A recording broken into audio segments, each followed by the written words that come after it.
અંતર્વેશન અને બહિર્વેશન સ્વાધ્યાય 5.2 નો બીજો દાખલો.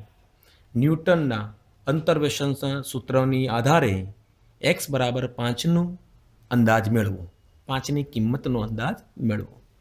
અહીં આપેલી દરેક રકમ x એટલે કે ક્રમિક અંતરે હોવી જરૂરી છે. દરેકની કિંમત મૂકી દઈશું 2, 4, 6 અને 8. y મૂકીશું 5, 11, 20 અને 10. સૌપ્રથમ ડેલ્ટા y2 શોધીશું. નીચેથી ઉપરના ક્રમમાં જઈશું. 10માંથી 20 ગયા -10. 20માંથી 11 બાદ કરો 9. 11માંથી 5 બાદ કરો એટલે કે 6. -10માંથી 9 બાદ કરો -19. 9માંથી 6 બાદ કરો એટલે કે 3. -19માંથી 3 બાદ કરો -22. હવે પ્રથમ સૂત્ર W બરાબર x minus x0 upon h. Easy છે સમજવામાં, ધ્યાનથી સમજી લેવાનું. x એટલે જે શોધવાનું છે. દાખલામાં કહ્યું છે કે x બરાબર 5નું મૂલ્ય શોધો. x0 એટલે કે xની પ્રથમ કિંમત જે આપેલી છે 2. અને h એટલે કે ક્રમિક અંતર જે 4માંથી 2 બાદ કરીએ એટલે 2 મળશે, એ ક્રમિક અંતર હશે. સૂત્રમાં કિંમતો મૂકીએ. 5માંથી 2 બાદ કરી 2 વડે ભાગી જુઓ. 5માંથી 2 જાય એટલે 3. 3 ભાગ્યા 2. 3 ભાગ્યા 2 એટલે 1.5. એટલે કે આપણને W મળ્યો 1.5.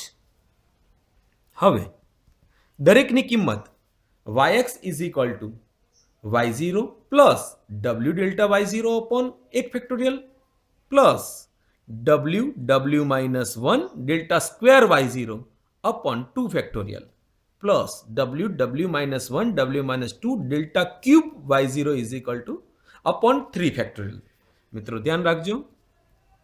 y0 ની કિંમત મૂકીએ. y0 ની કિંમત છે 5 વત્તા w ની કિંમત હમણાં જ આપણે શોધી 1.5. y0 ડેલ્ટા y0 ક્યાં છે? આ રહ્યું 6, જેની કિંમત મૂકી દઈશું 6. 1 ફેક્ટોરિયલ લખવાની જરૂર નથી, પણ પહેલી વખત છે તો લખીશું. w 1.5. 1.5માંથી 1 બાદ કરીશું. ડેલ્ટા સ્ક્વેર y0 છે 3. 3 મૂકીશું. 2 ગુણ્યા 1.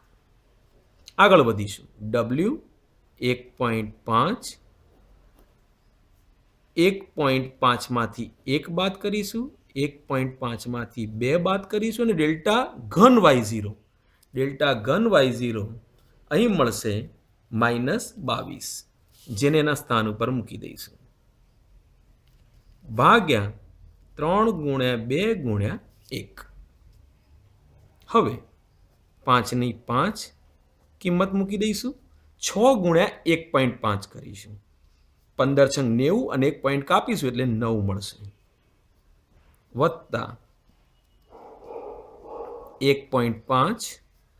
1.5માંથી 1 બાદ કરીએ એટલે મળશે 0.5 ગુણ્યા 3 ભાગ્યા 2 વત્તા 1.5. 1.5માંથી 1 બાદ કરીએ એટલે કે 0.5. 1.5માંથી -2 કરીએ તો -0.5 અને -22 જે હતા એ જ મૂકી દઈએ છીએ. 3 દુ 6 એકા 6. હવે 5 વત્તા 9. અહીંયા કોઈ રકમ માઇનસમાં નથી, માટે આ મલ્ટિપ્લિકેશન એટલે આ ગુણાકાર કરીને 2 વડે ભાગી કાઢીશું. એટલે કે આપણને મળશે 2.25 ભાગ્યા 2 વત્તા આ 4 સંખ્યાઓનો ગુણાકાર કરીશું અને તેને 6 વડે ભાગીશું. આ બધી સંખ્યાઓનો ગુણાકાર કરીએ છીએ તો મળે છે 8.25 ભાગ્યા 6. 2.25 ભાગ્યા 2 કરવાથી મળશે, જે રકમો આપેલી છે આગળની એ લખી દઈશું. હવે આટલાનું સોલ્યુશન લાવીશું. 1.125 વત્તા 8.25 ભાગ્યા 6 કરીશું, આપણને મળશે 1.375. આ બધી સંખ્યાનો સરવાળો કરીશું, જવાબ મળશે 16.5. એટલે કે y5ની વેલ્યુ આપણને મળશે 16.5. આ રીતે આપણો જવાબ પૂર્ણ થશે.